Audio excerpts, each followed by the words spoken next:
Babacar Niass, superviseur général du symposium consacré sur le Cheikh Ibrahim Niass et son amour sur le prophète,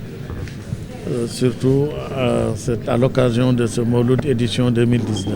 Quelle est la pertinence d'une telle activité et pour ça cette nouvelle démarche?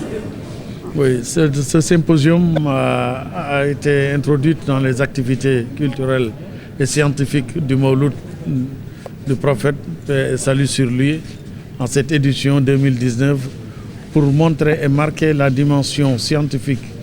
et culturelle, surtout internationale, du fondateur de ce fief, de la Faïda Tijaniya, qui est Maulana Cheikh Ibrahim radiallahu anhu. Donc cette année, on a voulu marquer une empreinte purement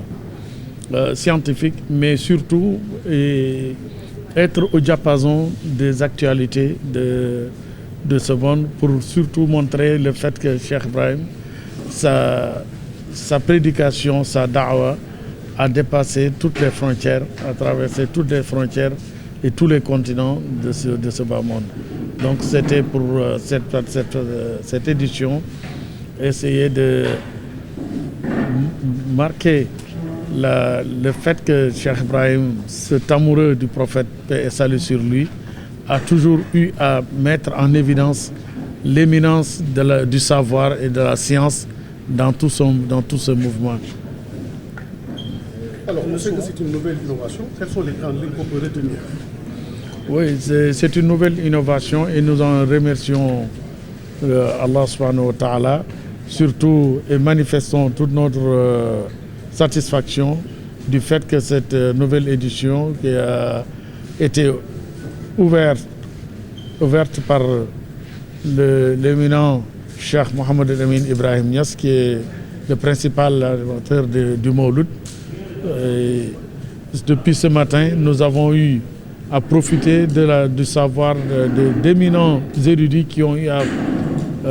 prononcer aujourd'hui des communications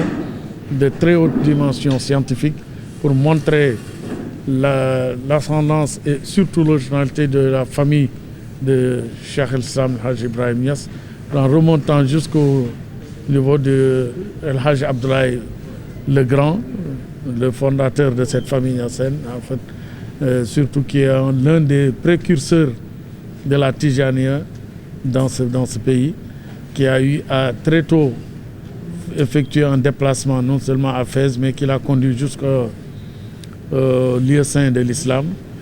Et ça nous a permis, avec la leçon inaugurale que nous avons entendue aujourd'hui, prononcée par Cheikh Mohamed Boukar Omar Niang, je ne vais pas le devancer, peut-être on aura l'occasion de revenir là-dessus. Ça nous a permis de dégager en quelque sorte les grandes lignes qui font le fondement de cette famille, qui a eu toujours à jouer un rôle prépondérant dans la diffusion de l'islam, mais d'un islam pacifique, spirituel et surtout qui appelle toujours à la cohésion sociale et